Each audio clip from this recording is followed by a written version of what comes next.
Well, good morning, folks. I'm here on the Tennessee River, and today we're going to be doing some shiner fishing.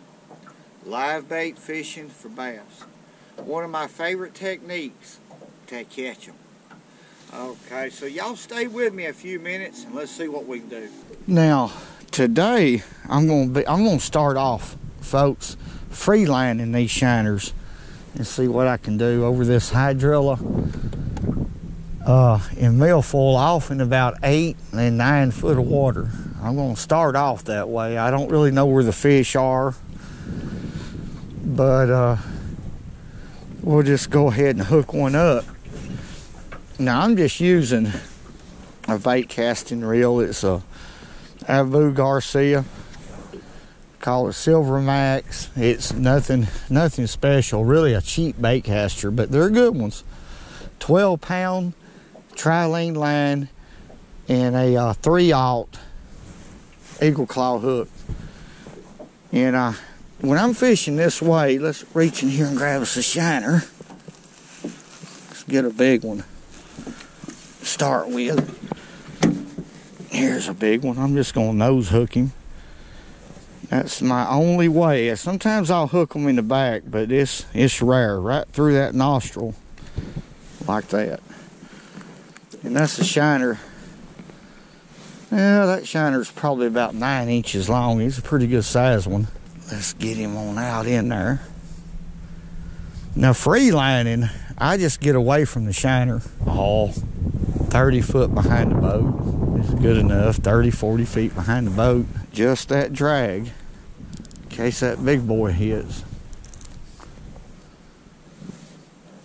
And that's it. I'll just go down through here and slowly troll that shiner over that grass. This is pretty deep grass right here. I'm going to start deep and then work shallow. And that's usually the way I'll do when I'm fishing with shiners or any other, or artificials, either way. To find out where the fish are, I have to get that first bite. All right, let's troll down this line of grass right here. I'm on the outside edge of it and see if we can pick up a good fish. Folks, I changed to a float, a balloon, and we got the first bite of the day right here. It went down real slow, so I don't know. I couldn't tell. I didn't see the fish, but the balloon just went bloom.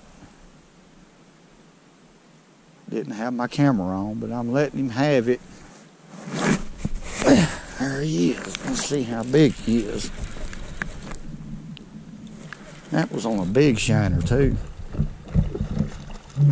Shiner's still in his mouth.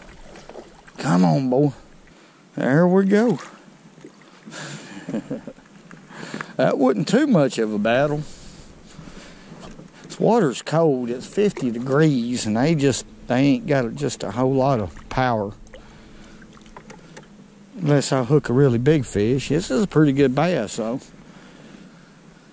Alright. That float went down real slow. Let's get him in right here. Get him on up here. The trolling didn't pay off. There he is. It's a nice fish. Water's done got cold. And they just ain't got the power they normally do. All right, let's let him go. Come on back. And I want y'all to look what he done to this shiner. Look how he skinned him up. They'll hit it and then they'll turn that shiner in their mouth head first and then down the hatch. So you need to give them at least a count of 10, 12. Like that, but he runt. There's your good word. Runt that shiner. All right, let's rig us another one up and catch another one. All right, I've rigged me another one up. Y'all can see I'm fishing about, that looks like about 30 inches to me is all. And I'm gonna lob him back out there in the same place. Let's see if there's another fish right there. There could be another one there. if I catch a bass, you know, in a situation like this, where there's some timber around, if I catch one, usually there'll be another bite or two. That balloon's an advantage for fishing like this. It won't tire your bait out so quick like a conventional float. 50-degree water temperature, and y'all seen that fish come up there and get that shiner. Alright, he's got him now. Now I don't know how big he is. He didn't look too big at all, so I'm gonna let him have it probably a little more than 12-14 seconds. I'd like to get a hook in him. Let's see if he's got it in his mouth. Yeah, we got him. Let's see how big he is. You know, he's bigger than I thought he was. He's a lot bigger than I thought he was. There he is, too.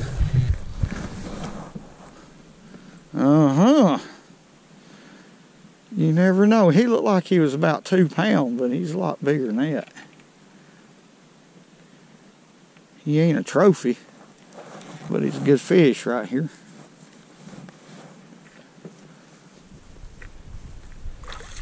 Yeah, my goodness.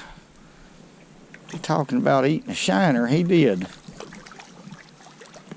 Come on back. I'm gonna let you go. Pretty rascal, come on in here. On it. Doggone good fish right there. Daggone good fish. There ain't nothing wrong with that at all. Let's turn him loose. There, Elmo. I mean, look how chunky. Let's put him back.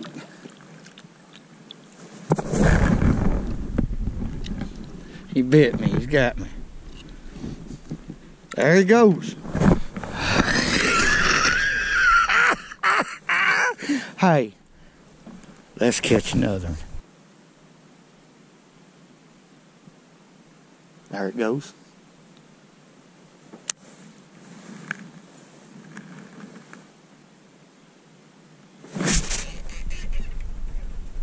There he is, dude.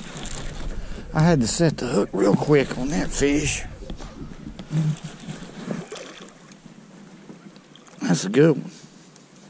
I had to set it quick because he was in timber. Take a chance on getting a hook in him or not. Is that a good fish? Taking a chance with 12-pound line thrown in timber like that, but sometimes you got to do it. I've got a rod back here rigged up with 20. I don't know why I'm doing that, but I got lucky. Caught a good fish. And that's a good fish right there. Healthy. Whew.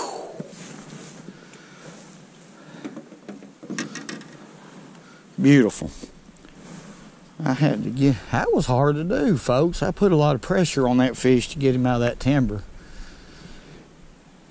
Almost got popped right there. That one had a little power to him. Cold water or not. But ain't that beautiful? Healthy fish. Let's let him go. There you go.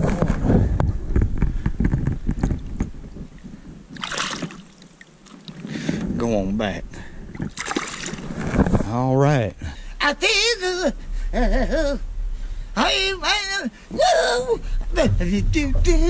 Hey, that shiner's acting scared. I believe you see some tonsils coming after him. Late in the evening. I've got this late evening bite, folks. Let me find out which way. Now this is a great big old shiner. I didn't have but 3 left, and they all was huge. Let's see what we got. Oh.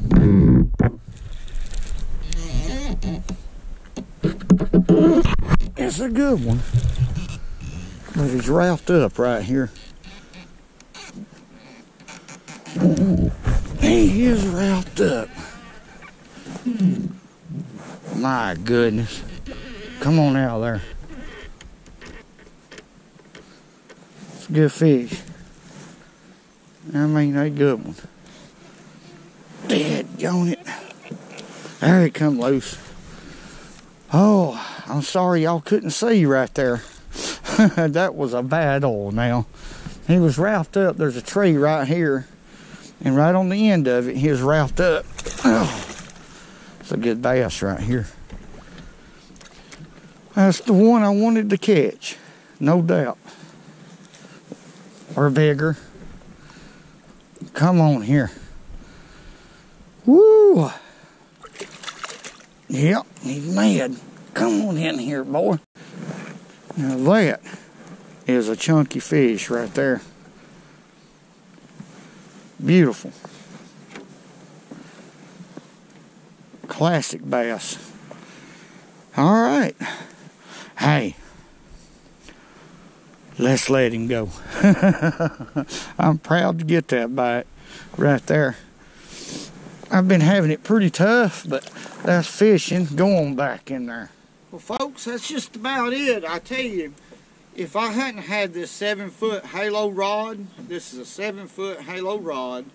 I don't even know if they make them anymore. It's an old rod.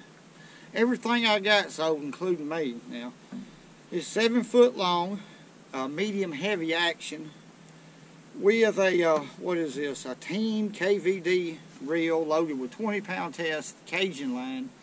If I hadn't had that on that last fish, I wouldn't have landed that fish. But if you notice, most of my fish came out of timber today, and the reason why is account of these frontal conditions. The fish really didn't want to feed. So fishing in timber is a little bit tough, but that's where the fish are during and after all these. You know, if you have a lot of fronts, is what I'm saying, they'll tuck in the timber and they're not active. But a shiner will get the job done. It's a little difficult, but it's rewarding sometimes. You don't never know. You could pull a 10-pounder out of that stuff. 8-10-pounder. I've done it before. So I want to thank y'all for watching. And hey,